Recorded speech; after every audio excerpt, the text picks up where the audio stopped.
Hello everyone, how's it going, and welcome to our first look at Wild Rift patch 3.3b. This patch will most likely be released sometime between Wednesday and Thursday next week, but I always like to do this little first look or first preview of the patch on the Friday beforehand, just so then people can have a look at what changes are coming to Wild Rift in the next week or so. But there's some pretty surprising changes here, and there are also some pretty exciting ones as well. So I'm going to go through all the changes, let you know my opinions, and let you know my thoughts on all the changes. But if you're new to the channel, make sure you hit that subscribe button. I do guides, I do updates on all champions. I'm currently doing an A to Z guide on every single champion in the game. I'm up to Echo, so I'm currently doing that as well. And if you don't know already, I do stream daily on Twitch, so if you want to check that out, link is down in the description if you want to head over there. I'll most likely be streaming today, be streaming some pool party content with all the new skins that have come out fairly recently. But let's head straight into the changes. First up is the champion boss. First up, we have Blitzcrank, which is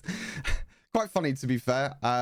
There's a guy called N-Step. If you don't know who he is, he's from the balance team in Wild Rift. He comes into my stream sometimes, and there was one comment where he said, I'm going to try my hardest to try and make Blitzcrank viable so everyone plays Blitzcrank. And it's quite funny because I opened a random skin chest and I got a Blitzcrank skin, and everyone wanted me to play Blitzcrank. And this is making me want to play Blitzcrank, I guess. I guess N-Step was right, is that he's going to try and get everyone to try and play Blitzcrank. But the rocket grab cooldown is going down at 2 seconds at every single rank. This is quite a nice change because, especially in the early game, the rocket grab cooldown was definitely very, very long. I mean, 20 seconds is extremely long time, but it is a very, very strong ability, being able to pull someone in. But the thing is with Blitzcrank is that that's kind of all that he has. If he misses his rocket grab, then that's pretty much it. You know, his game's over. You don't really have anything else useful. You have the AoE silence, which doesn't really help too much. You have a knock up, and you have the speed up with your second ability. So the cooldown of the rocket grab going down by 2 seconds at every rank is quite nice, especially for people that miss a lot of rocket grabs. It means you can use it more often. But I still don't think Blitzcrank is going to be that viable, to be fair. I mean, rocket grab cooldown is nice. You know, it's cool to try and get some more picks, especially with maybe some ability haste that you'll be building as well, which means that this will go down even more. But I still don't think this will do too much to Blitzcrank. I still think he won't be as strong as like the enchanters at the moment, because enchanter supports are so strong right now. Gragas is my first surprising one. Gragas I felt like was pretty strong already. I honestly don't know why Gragas is getting a buff. I mean, you could play him in the barrel lane as kind of an off tank. You could build him like a little bit of AP, a little bit of tank. You could also play him in the mid lane, sorry, or even in the jungle, and build him like full AP with like Luden's Echo, Death Cap. And it's kind of scary because Drunken Rage's AP ratio is going up by 10%, which is the second ability, which is the empowered auto attack. And you also have the body slam, which is his third ability. That AP ratio is also going up by 10%. So his combo that he normally does, which is like using your second ability to get that empowered auto attack, you normally third ability flash, auto attack, and then use your first ability or even your ultimate afterwards. You're going to be doing a lot more damage now, especially with the full AP build. And then they also buffed the happy hour heal ratio from 6% up to 7% maximum health. So this helps like tank Gragas a little bit, but at the same time it's still a little bit more healing for if you're just going to go full AP Gragas. You know, the maximum health, I mean, every single champion gets health per level. It's different for every single champion in terms of how much health they get per level, but it just means that he's going to be getting a little bit more healing as you get into the mid and late game, as he gets more maximum health. So yeah, this is a kind of a scary buff. I'll be totally honest with you. Mid lane Gragas maybe wasn't played as much, but it was still pretty strong. The same with jungle as well. Jungle Gragas was still fairly strong, maybe not played as much, but some of the pro players were still playing in it at high elo, and there was a lot of Gragas that I was seeing at high elo as well, especially when trying to reach legend rank. So yeah, some pretty scary changes that I'm not really too sure how this is going to affect the meta, but Gragas might be definitely coming back into things. We'll have to wait and find out for that one. Nautilus is getting a bunch of buffs again. The past 2 or 3 patches, Nautilus has been getting a lot of buffs. Base movement speed is going up by 5, which to be honest is not that much, but it helps him a little bit. The first ability, the cooldown, is going down by 1 second every rank, and also the missile speed. I think this is the big one. The Dredgeline missile speed going up from 16 to 18 is a big one. I think when I play Nautilus, I did play a few games of Nautilus. I did feel like his first ability was a little bit slow. It was really, really easy to react to or to dodge because the, how do you call it? The projectile that you see, like the animation, that's the word, the animation that you see from the first ability is really noticeable, and you're able to just dodge it or dash away from it very, very easily. So the missile speed now going up might be able to help him a little bit. I'm not really too sure if this I guess it's frames will really make a lot of difference, but we'll have to see about that one. And then the ultimate as well, the ultimate missile acceleration time is going from 2.5 to 1 second. So I'm guessing this is just the time it takes, I guess, from the start of the ability to actually, I'm trying to think what this would be. So I'm in my opinion, this is when you first use the ultimate, the time it takes for the missile to go from Nautilus down to the ground, which to be fair is not really a long time anyway. But I'm not too sure if it's the speed of when the missile is underground and going towards the enemy champion. I don't think it'll be that, in my opinion, but I could be wrong. That also could be that. Some of these wordings are very, very odd, and we'll have to obviously test them out when we get into the game itself. Depth charge missile acceleration start. So it says acceleration start time, so I'm guessing it's the start time of the ultimate. So that's the only way that I can really see it. And also the cooldown is going down by 10 seconds at every rank. This is pretty scary, to be fair. The ultimate is 40 seconds at maximum rank. This doesn't include any ability haste that you might be building as well. So Nautilus's ultimate might be up like every maybe 30 seconds if you're lucky with how much ability haste you'll be building. That's pretty scary, to be honest with you. I mean, Nautilus already has a lot of crowd control with his kit, but with his ultimate as well, makes it even more scary. So some nice buffs to Nautilus. We'll definitely have to give him a try again. I did play a few games of him. He felt okay. He didn't really feel that great. But again, it's to do with how tanky Nautilus is and also how much crowd control his kit has, because everything in his kit basically has crowd control, which is pretty scary. Again, no changes to his tankiness, which I feel like is a little bit of a problem. I mean, he is tanky, but I don't feel like he's as tanky as some other tank supports like Thresh, Alistar, for example, Rakan even. I don't feel like he is as tanky, but again, it's his crowd control, which is what makes him really, really strong. Tristana buffs, more Tristana buffs. I mean, we're getting Tristana buffs over and over and over again, and again, Tristana is a champion that I feel like is very, very strong, but again is very, very difficult to play, especially because of her third ability, and sometimes the targeting on her third ability can be very, very off, which is why in my opinion Tristana is not very strong, but she does a lot of damage at the moment. She scales very well into the mid and late game. And this rapid fire cooldown buff is a really, really big buff to Tristana. 2 seconds at every single rank. The scary thing is that this ability lasts 7 seconds. Again, this doesn't include any ability haste. You don't normally build any ability haste with AD carries anyway, but you have like Hunter Genius, which gives you 18 ability haste if you get full stacks on that, which is most likely what you build on Tristana most of the time, because you want to get your cooldowns up sooner, or your abilities up sooner, I should say. So yeah, the Tristana, the first ability lasts 7 seconds. So at maximum rank with no ability haste, you're going to be getting about a 6-second downtime on the first ability. That means there's going to be 6 seconds where you're just not going to get the extra attack speed that you get, which I believe is up to like 100% at maximum rank. You normally max this ability second, which means that you'll be getting the 13 seconds at around about level 10, which is pretty early. So yeah, I mean, these are pretty good buffs. I mean, you can tell by how excited my voice is right now. I mean, these buffs are very, very exciting and very, very cool for Tristana. The explosive charge cast time is a little bit of an interesting one. I'm not really too sure what this is.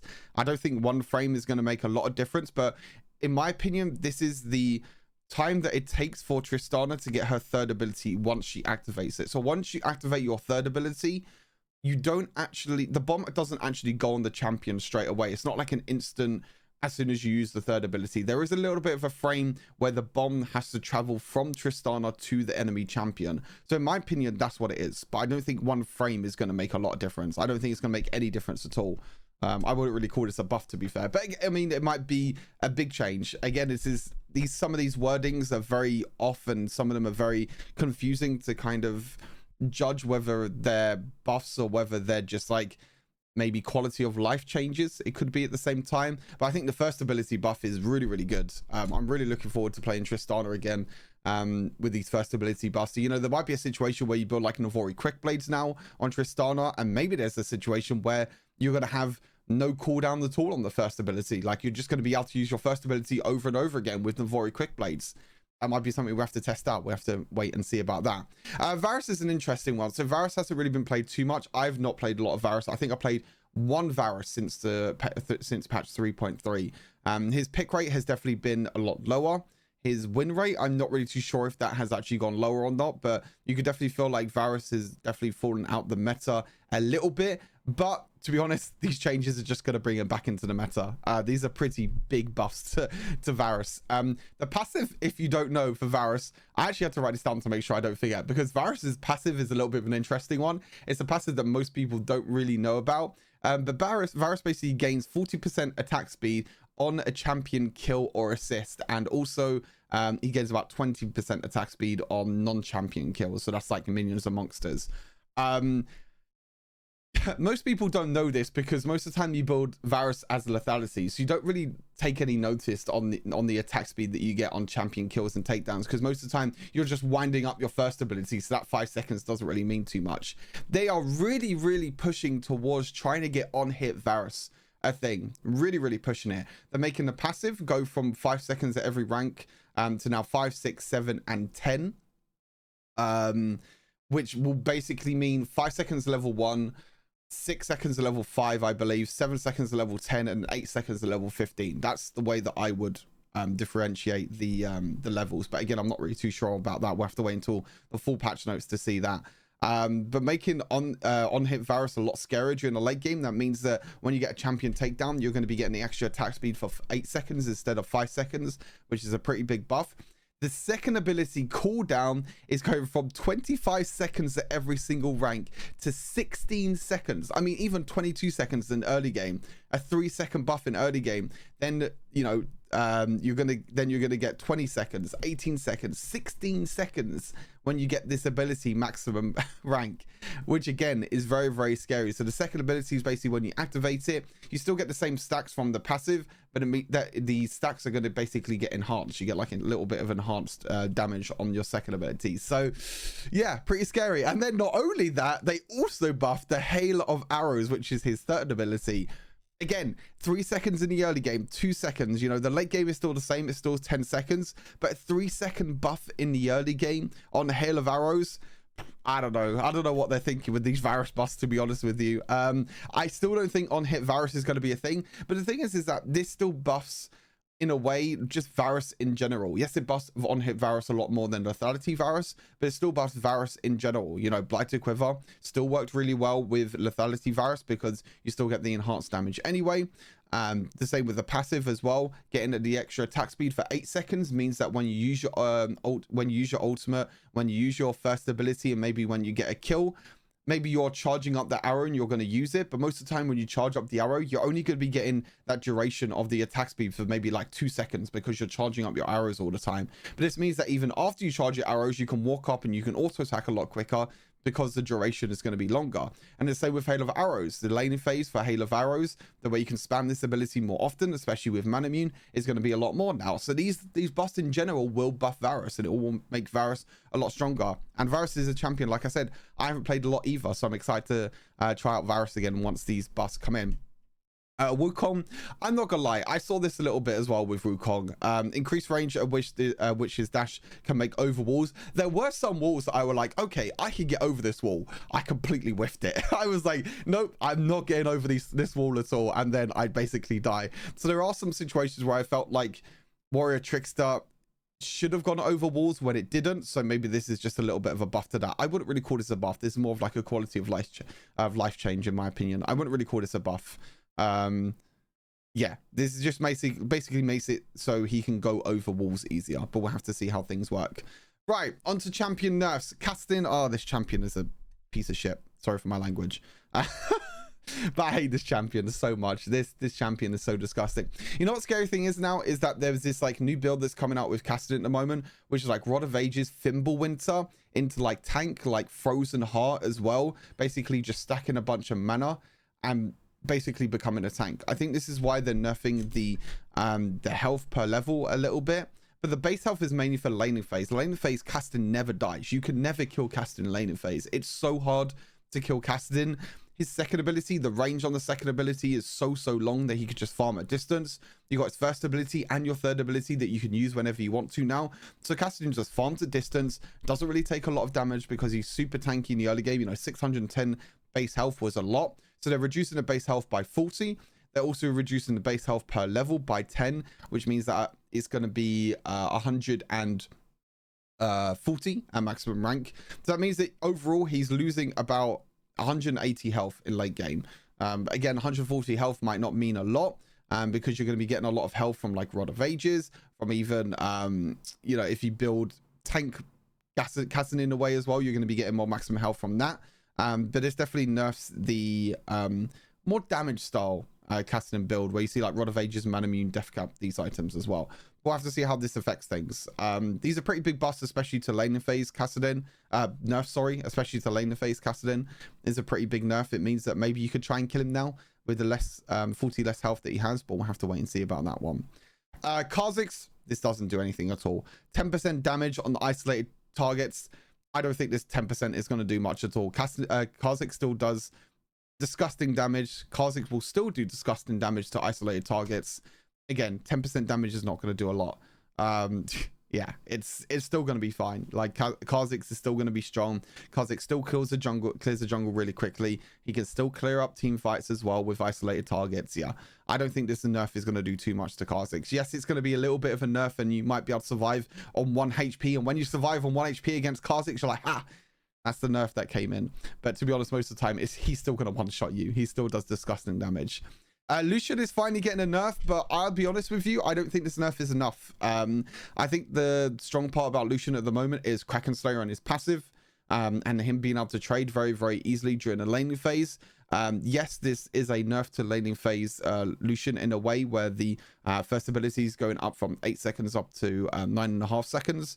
But at 1.5 seconds, honestly, will not really mean that much. The thing is with Lucian as well is that you always max your first ability first, which means that 9.5 seconds that you get, or 9.5 seconds deficit that you get, so you basically go first ability, you normally go first, okay, you normally go first ability at level 1, but now you might go second ability at level 1, depending on how much that 1.5 seconds will make a difference.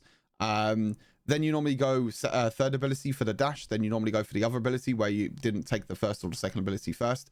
Then you normally go first ability again. So already at level 4, your cooldown is going to go from 8 seconds, 7 seconds, up to 8 seconds. Already that's already not a big difference. Then you get your ultimate, and then at level 6, you get your first ability again. So now it's only going up by 1.5 seconds. So because you max this ability first, it's only really going to affect you in the first 6 levels. But even then, like 1.5 seconds is not going to do that much.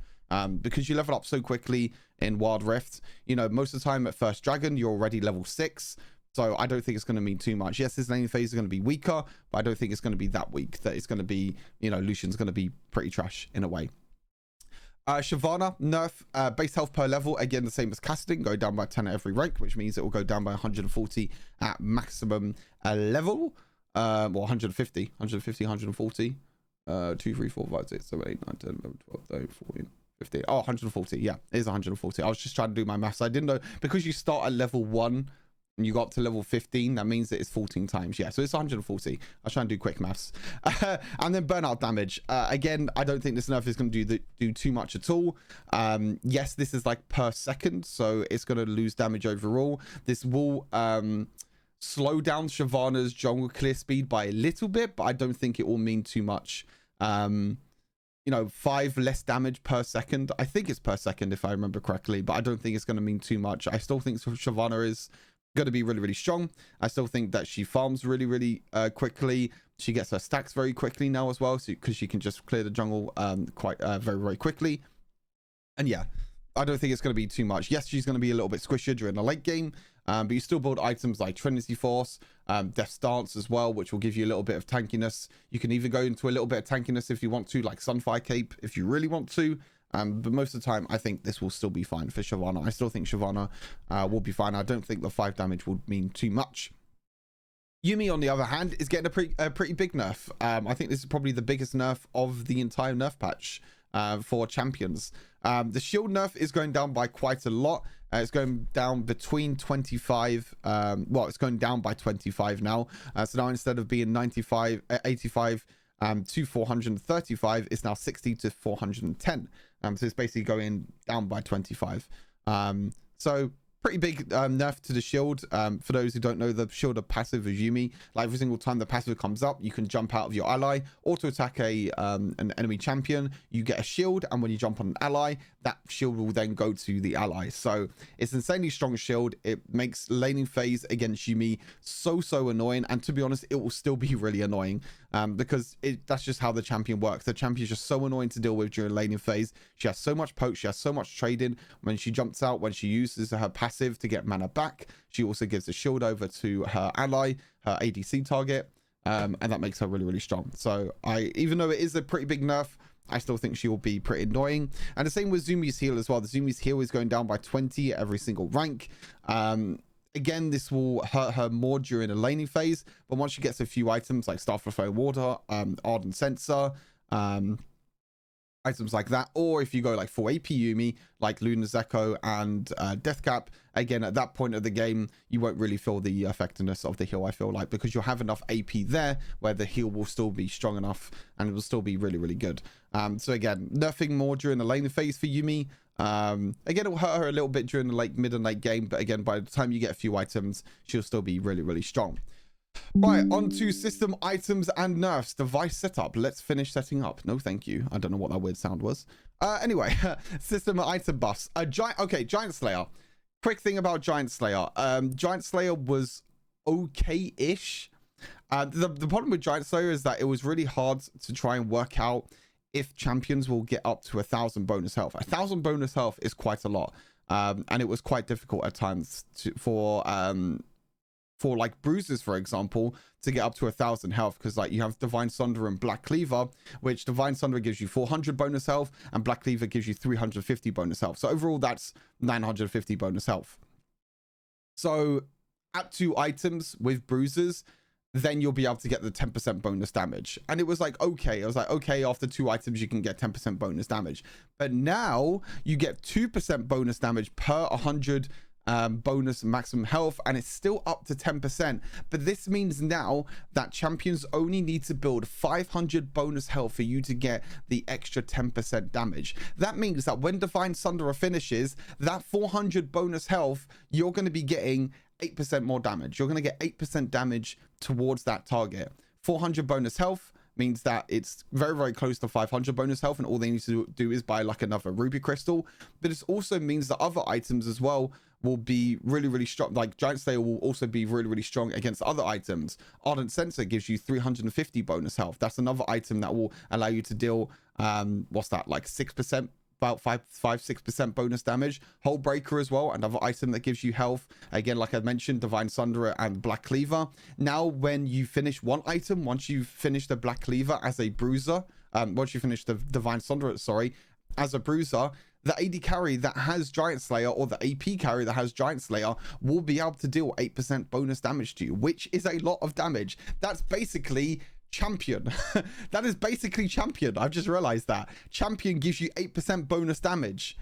Once Divine Sunderer finishes, which is normally before First Dragon, everyone builds Divine Sunderer before First Dragon, or even Black Cleaver, which is 350 bonus damage.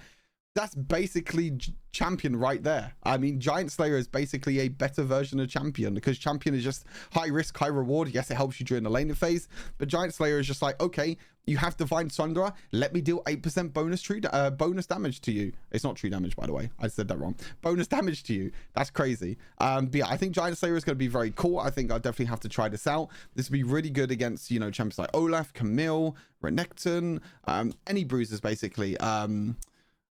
What's the other one? Darius as well was the other one I was thinking of. Again, Sterix Gauge as well. I'm not too sure what the health is, but I think you get 400 bonus health from Sterix Gauge. Again, all you have to do is just get Sterix Gauge and boom, you get 8% bonus damage towards that champion. It's disgusting.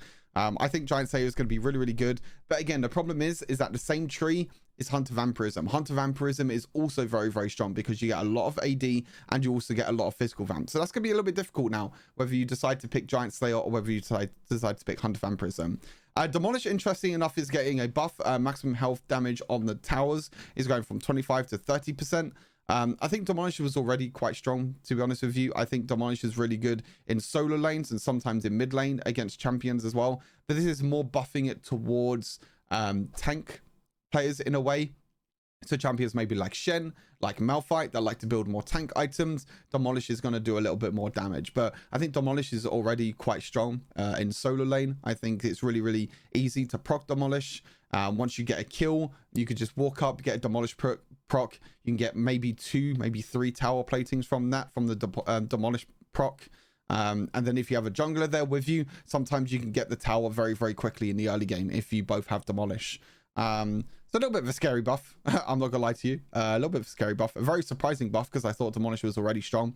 But overall, 5% buff to Demolish. Can't complain, I guess. Nimbus Cloak is another exciting one. Nimbus Cloak is a rune that is really good for champions that don't have a lot of mobility. Varus, Jinx, Misfortune are 3 champions that come to mind. The thing is that Hunter Genius is in the same tree as Nimbus Cloak. Hunter Genius is very, very strong. You normally go Hunter Genius on champions like Tristana, on Misfortune. You don't really go on it on Jinx. Sometimes on Jinx you like to go Mana Flow Band because her rockets just cost a lot of mana. But Nimbus Cloak might be viable now. Nimbus Cloak, the duration is going from 2 seconds up to 3 seconds, which is really, really nice. It means that the duration is going to be longer. And now the movement speed is going up again. They keep buffing the movement speed over and over again. So now instead of 5 to 35%, depending on the cooldown of your summoner spell, now it's 10 to 40% depending on the cooldown of your summoner spell. So the longer the cooldown of the summoner spell, the more movement speed that you're going to be getting. And now you're going to be getting it for 3 seconds instead of 2 seconds. So that means that like when you flash, when you use exhaust as an AD carry, it means it's going to be very, very strong. So we'll have to see how things go with Nimbus Cloak. I definitely have to give this a try. Speaking of exhaust is finally getting nerfed. Exhaust's range is going down from 7 to 5. I like this nerf. You know, I realized recently as well when I was playing exhaust on AD carries is that most of the time you can use exhaust and all you have to do is walk up like a few centimeters and then you're in auto attack range as AD carries. So this is definitely a nerf to AD carries building exhaust because it means that you have to get closer now to be able to use exhaust. It means that you have to it means that you're going to be in attack range every single time for exhaust now, but you have to walk closer to use it, which is very, very scary, which means that you might get caught out by like a hook or a flay or, you know, something like an ultimate, for example, if you walk up and try and use exhaust on a target. It doesn't really do too much for champions coming towards you, like bruisers coming towards you, because the range doesn't really mean too much. But again, it's more of a nerf towards the AD carries that are using exhaust, that are able to use exhaust at very, very long range and just auto attack at very long range, like Caitlyn, for example. Caitlyn is a great example of that. So yeah, nice enough to exhaust, but again, the summoner spell is still very strong. You still get the slow, you still get the auto attack and slow and everything like that as well. And enough to the Nullifying Orb. Again, Nullifying Orb, very, very strong rune. I still think it's going to be very strong after this. They're basically reducing the base shield from 80 to 60. Again, nerfing it more during lane phase. A lot of laning phase nerfs in this patch, I feel like. Again, nerfing more towards the laning phase. This will be a nerf towards mid and late game as well, because the bonus AD and the AP ratio has not gone up either, which means that overall it is a overall nerf to Nullifying Orb, but in my opinion it's more of a nerf to early game. You know, most of the time in early game you're not going to have a lot of bonus AD or a lot of AP. You're mainly relying on that base nullifying shield in the early game, especially during the laning phase. You're relying on that 80 shield that you're getting, but now the 80 shield is now only 60, so you're not going to be getting that much of a shield. But I still think the shield is very, very big. You know, 60 shield in the early game during laning phase, that Nullifying Orb shield is still very, very strong. And you know, the bonus AD and the AP is still the same, and you'll normally get like a lot of AD as an AD carry, for example, and as AP champions you normally get a lot of AP, so I think that's completely fine. Right, that is everything. That is our first look at Wild Rift patch 3.3b. I did not think this was going to last half an hour, but it did. A lot of changes, a lot of exciting changes, a lot of champions that I'm going to be trying. Nautilus, Tristana, Varus. I'd probably try Giant Slayer, Nimbus Cloak as well. We'll have to see how the exhaust changes affect the game as well. And same with Nullifying Orb. So there's a lot of exciting changes coming to Wild Rift patch 3.3b. Again, this patch will most likely come out Wednesday or Thursday next week. But yeah, hopefully you all enjoyed this little rundown of first look of patch 3.3b. Like I said, make sure you stay subscribed for more Wild Rift content. And I'll see you in the next Wild Rift video. Peace.